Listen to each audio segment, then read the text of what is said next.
My landlady had different plans. I see you've found my husband's panties. Mrs. Johnson was at the door. Startled, I dropped the frilly underwear back into the dresser drawer I had opened. I stammered. It's okay, she said, walking over to stand next to me. They are beautiful, aren't they? Yes, I agreed, they are. These belong to your husband. My late husband.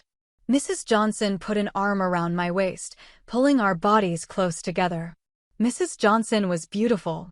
Just 55 years old, curvy and vivacious with soft, wavy brunette hair and a bright, knowing smile. We had a wife-led marriage. Do you know what that is? She asked. I've heard the term. I was like a deer caught in the headlights. He was my dearest friend and the most devoted and doting husband anyone could hope to have. I'm so sorry. I didn't mean to intrude. I moved to close the drawer. No, you misunderstand, she said, reaching out to hold my hand. I'm not offended. I'm grateful.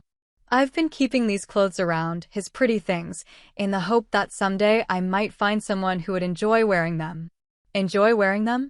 I tried to pull away, but Mrs. Johnson held me close. Why, yes, of course.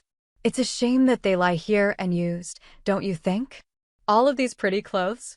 My husband had such a large collection of beautiful things. They should be worn and enjoyed, rather than hidden away. Don't you agree? I guess, I said. Have you ever worn women's clothing, Paul?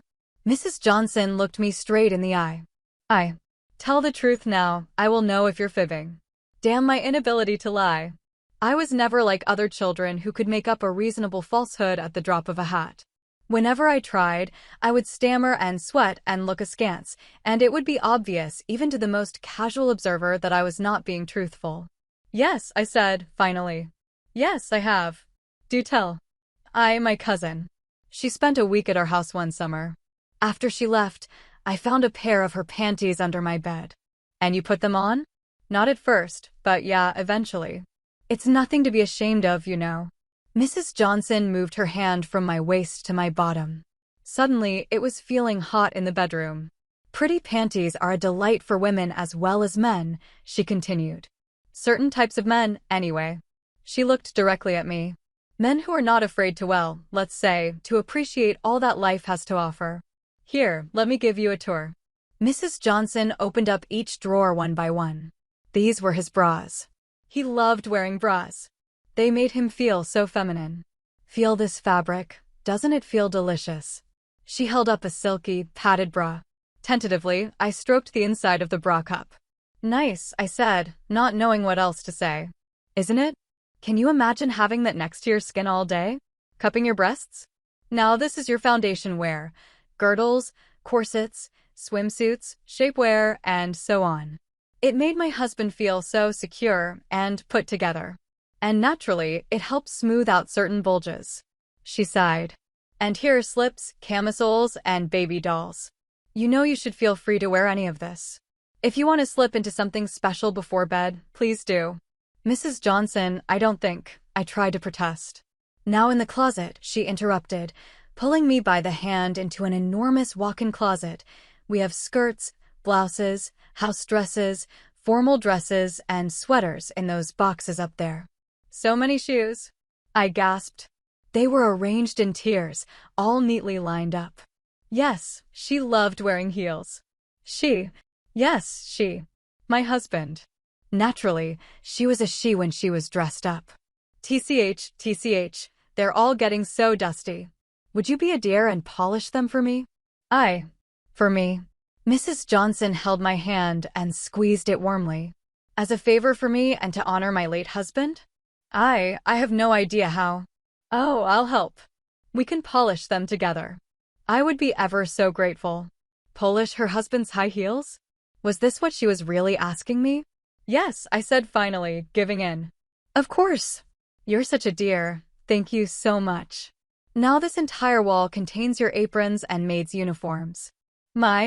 Well, for as long as you're renting this room, the clothes are yours to wear whenever you like. It would be such a pleasure to see someone getting some use out of all these lovely things. You would be doing me and my husband an honor, you truly would. Mrs. Johnson, I hope I haven't given you the wrong idea about me. I'm not saying you have to wear them, Just think about it. And someday, if you want to see what it feels like, to feel your body encased in something so soft and feminine. She held me around the waist in a light hug, looking directly into my eyes. Well then, you should. I want you to think of this house as a sanctuary. A sanctuary where you should feel free to explore and express yourself without fear or judgment. Okay. I shifted uncomfortably as Mrs. Johnson pulled us closer together, her face now inches from mine. Damn it, I realized I'm hard. Can she feel it? I felt a blush suffuse over my face. Okay, she asked again, looking at me calm and steady. Her arms were around me, her hands resting gently but firmly at the top of my ass. If she had noticed my erection, she wasn't showing it. The smell of perfume and clothing and feminine lotions and powders was thick in the air and made me fuzzy-headed. Yes, I said finally, my eyes heavy-lidded. Yes, Mrs. Johnson, she prompted. What? Oh, I'm sorry, I apologized. Yes, Mrs. Johnson, I repeated. That's a good girl, she said, pulling me close and giving me a light kiss on the cheek, leaving a faint shadow of lipstick. Dinner's in an hour at 7:30. I expect you to be prompt. And with that, Mrs. Johnson left me in the closet, staring after her, mouth open. I sat on the bed. What was I going to do? My landlady was, well, wildly eccentric and inappropriately forward at best. She was a nice lady, and I found her attractive, almost intoxicating. So her attentions were not entirely unwelcome, but what was I going to do? I looked around. The room was feminine all over, from the rose-patterned wallpaper to the ornate, cream-colored French provincial furniture and the ruffled, lace-trimmed bedspread and pillow covers.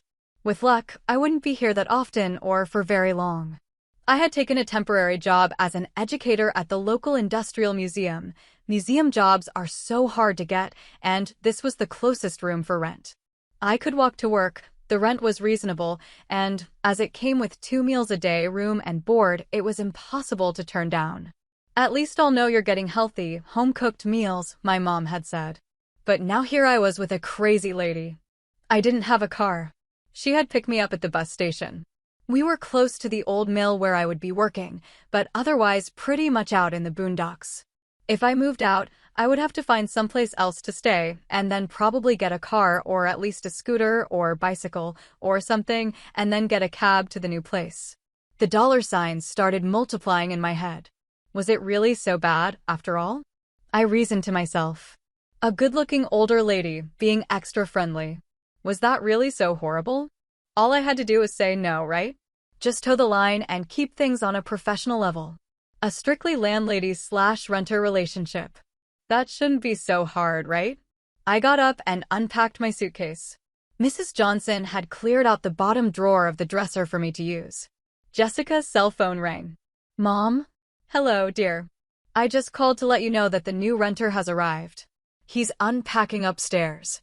I think you'll like him, Mrs. Johnson said, with a sing-song in her voice. Mom, please, Jessica rolled her eyes comically, causing her boyfriend Randy to snort. Hey, Mrs. Johnson, Randy said loudly into the phone, eliciting a glare from Jessica. Is that Randall? Is he in your bedroom? Jessica, how many times have I told you? Mom, I'm a grown woman now. I'm 28, okay? Almost 30. I can have Randy over if I want. He won't make you happy. I just know he won't. Why don't you come over here and let me introduce you to Paul? Paul? Who the fuck is Paul? Randy asked. My mom's new renter, Jessica hissed, handing over the receiver. Yes, his name is Paul, Mrs. Johnson responded, perturbed. She really didn't like Randy at all. I put him in Dad's room. You put him in Dad's room? Jessica said, choking. Are you kidding me? And he didn't run screaming. What's wrong with Dad's room? Asked Randy. Nothing. Shut up. Jessica whispered. No, he didn't run screaming, Mrs. Johnson continued. Not at all. I think he quite liked it. I think he could be the one. I told you, Mom, I'm not that way. But you are. I know you are. I can feel it in you. Goodbye, Mom.